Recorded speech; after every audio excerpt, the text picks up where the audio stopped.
看一下即将出场的是哪2位演员，都是老熟人了。就是村头信息大妈对抗邻家那个不结婚的小子。真牛！他是他们从情报站站长，我就是被我们从情报局天天在那吐槽我，确实已经开始对抗上了。嗯，这还用说吗？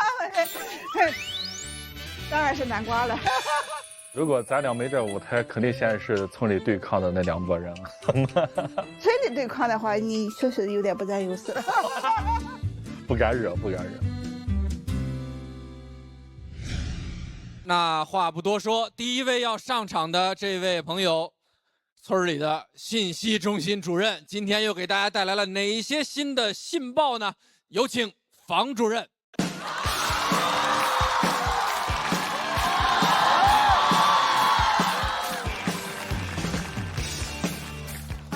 大家好，我是房主任。大家也听完研究生单口了，也听完大傻的单口。我给你们讲一点你们没听过的，给你们讲一讲我们村里最大规模的活动——葬礼。我们村的文化就6个字：死了得有动静。就是葬礼办得越大越好嘛，尤其是那种顶级规格的葬礼，它还有着门槛的，条件老高了。第一条得长寿，如果能活到100，那是喜丧。董同宇给我们全村人开了个嘉年华，那是唯一能把年轻人从线上拉到线下的活动，请假都得来到现场，跟喜蛋一样。第2条得是个全乎人，就大家知道什么是全乎人吗？有一次有个观众说父母双全，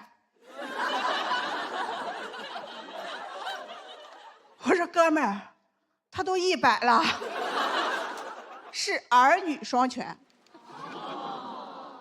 最好还得是有编的。俺们全村可都是山东人啊。岁数加上子女的数量等同于酒席上菜的数量。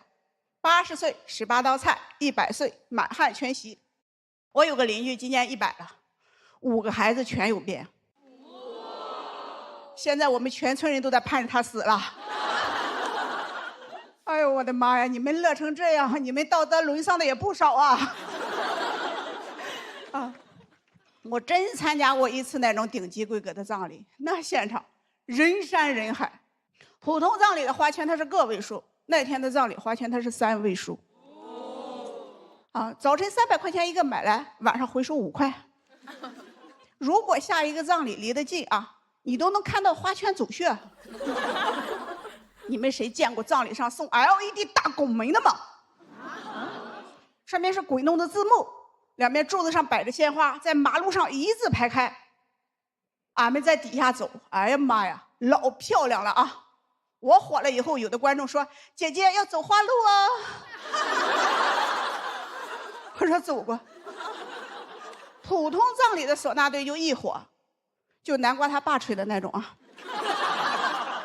那天葬礼是5伙，还在村里搭上5个大鼓舞台，供唢呐队在上面唱歌跳舞的表演，再加上现场的鲜花、花圈、LED 大拱门，嚯，天堂音乐节，死亡摇滚。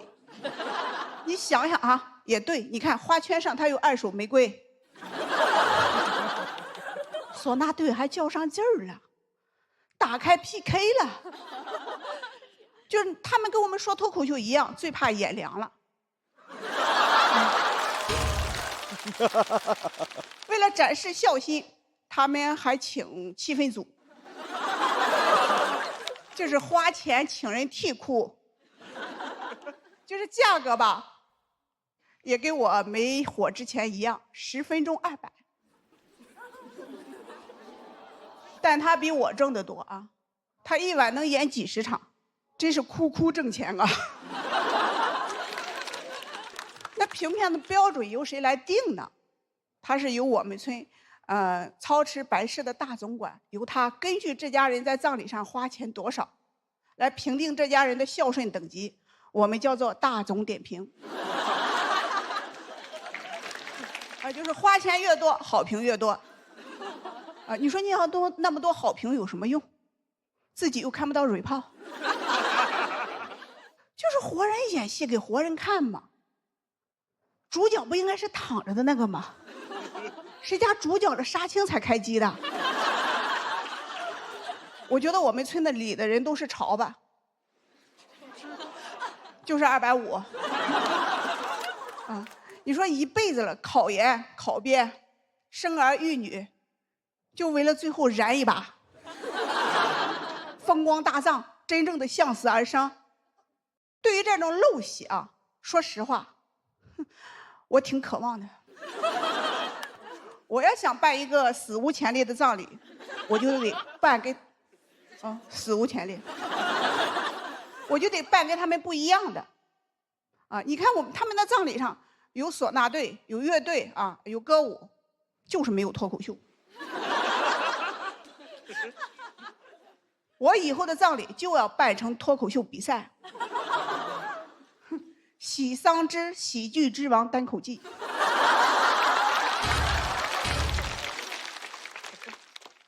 大总管咱就请庞博，能不能接到冠名，就靠你们各位了啊！就靠你们的关注和点赞了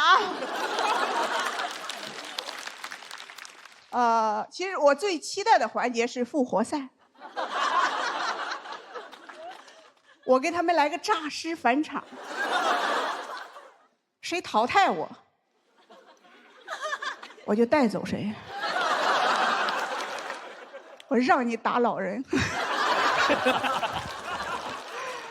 我接下来的目标就是好好的保养身体，活到100岁。你们也要好好的，到时候都来啊！放心，不让你们随礼啊！你说赞助的钱我又带不走1分，我到时候都给你们分了。你们回去就给我写蕊泡，这个葬礼我给他薅。我要想做到山东最夯的坟头，我的墓碑上还缺5个大字：西单3冠军。谢谢大家，我是房主任。谢谢房主任。喜欢房主任这段表演的朋友，千万不要忘记为他投票，请锁票。这个题材观众都知道，这不好讲。这为什么选了这个题材啊？因为他们没听过嘛。讲一点村里的事儿。我是2重担心，就是担心处理不好这个题材，以及这个今天的表演状态。我不知道几位听下来。首先，这题材确实难，因为这老百姓对于这个生老病死的这个概念和外国人不太一样，中国人可能还是有那种伤心的这种底色在，所以这个题材难。还有一个就是我感觉啊，您是不是有点紧张了？所以这个节奏稍微有点乱了。是我身体不好。哦，没事吧？我是因为关节痛加上胃痛，我已经就是强撑着上来的。哦。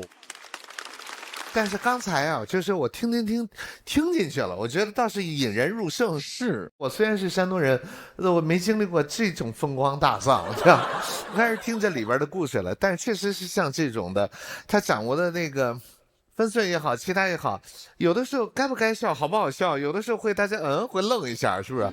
而且这个很个人，咱们不能说这个该笑就是对的，或者不该笑就是对的，这个每个人心里是不一样的。但这件事情拿出来讲就是很重要的，因为这是我们人生最重要的一个课题了吧？其实我们每个人都得经历这一趟旅行，最终到达死亡，所以我们都得知道这件事情。就算它有点不好讲。以前我想写这个题材是一个很完整的一个专场，向死而生的山东人嘛。我去年写的时候，我觉得钱不应该活着时候孝顺吗？咱们不应该后养薄葬吗？但是我问了我身边很多那种岁数大的，活到80、90岁的，就是能达到这个级别的老人，我说你们是想要后养，还是想要后葬？他们说这个问题还用问吗？当然要后葬。我那个刻我才明白，这是我们一辈子在告别这个世界，我们唯一能留给你们一个最完美的一个告别。我其实不想讲这个话题的，但是实在没有题材可讲了，我就把它给讲出来了。好嘞，没有特别舒服，我们就请房主任先到这边休息区等一等。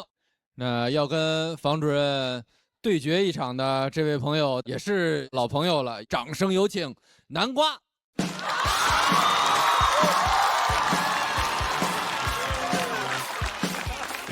Hello， 大家好，我是南瓜啊。那个减肥确实容易反弹啊。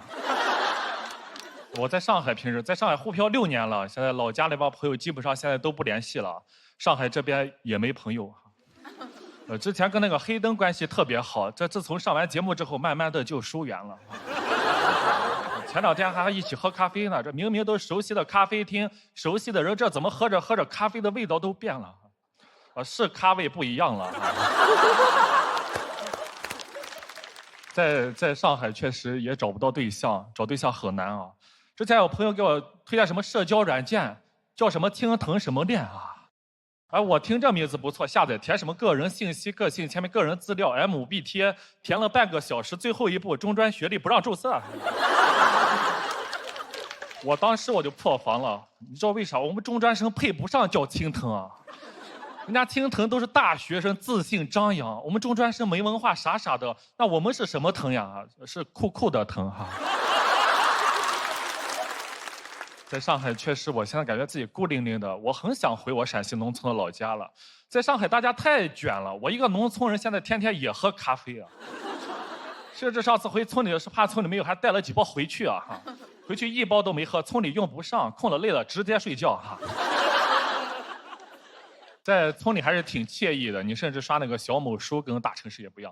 你在大城市刷到的都是什么成功自律，回到村里刷的都是什么田园生活，根本刷不到什么精致的生活，一天种草这种草那的，村里的草拔都拔不完啊。你甚至附近也没有几个创作者，没有几个人发，刷来刷去刷到最多的竟然是我爸。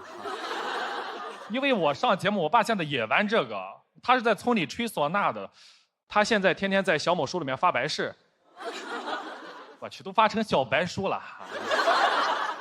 我说爸，你别发了，人家年轻人不喜欢看你这个。我爸说那他们平时都看什么呀？我说人看都社交、音乐、美食、躺平。我爸说这些白事里面都有啊。大家就在吃着美食，听着音乐，在那社交，旁边还有人躺平了。农村的生活很美好，每次回到老家都想多待几天啊。我妈受不了，一回去她压力就大，多待几天。我妈说：“你赶紧走吧，村里那些人都说你在外面混不下去了。那咱们村就没有年轻，你在村里让人笑话。”我说他们就嫉妒你，他们就是酸，他们孩子没在身边，一天就贬低我来安慰自己。他们要这样，那我哪天得报复一下了。我在村里最显眼的地方，人最多的时候，端出一盆热水，我说妈妈洗脚。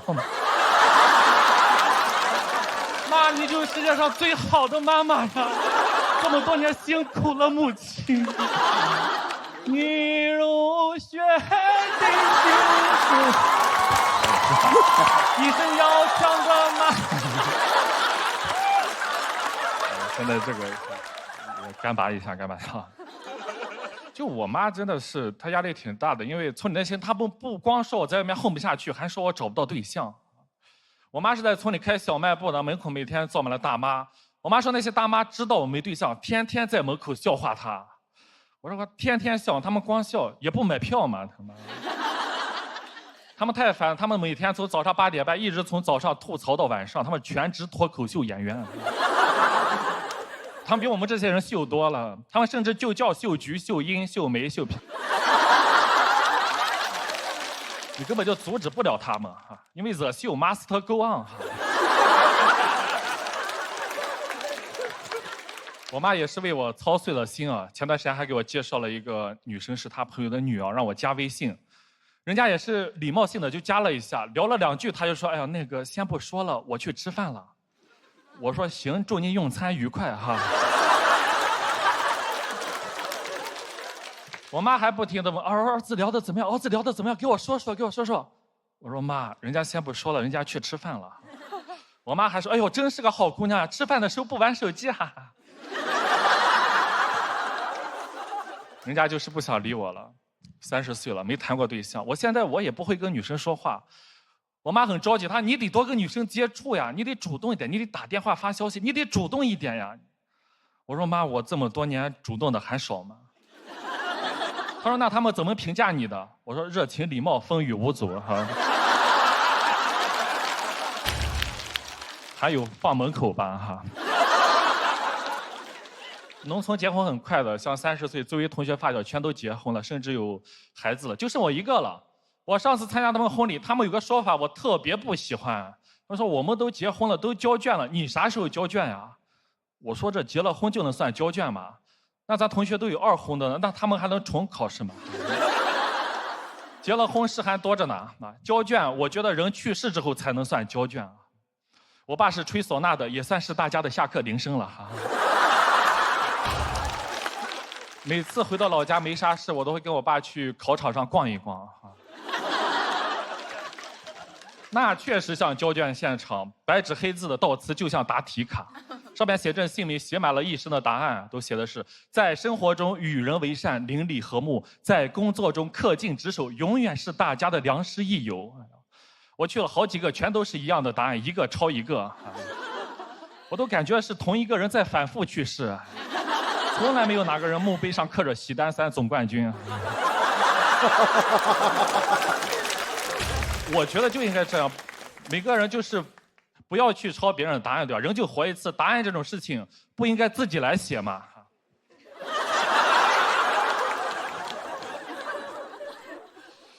南瓜，赵老先生，他这一生热情礼貌，风雨无阻，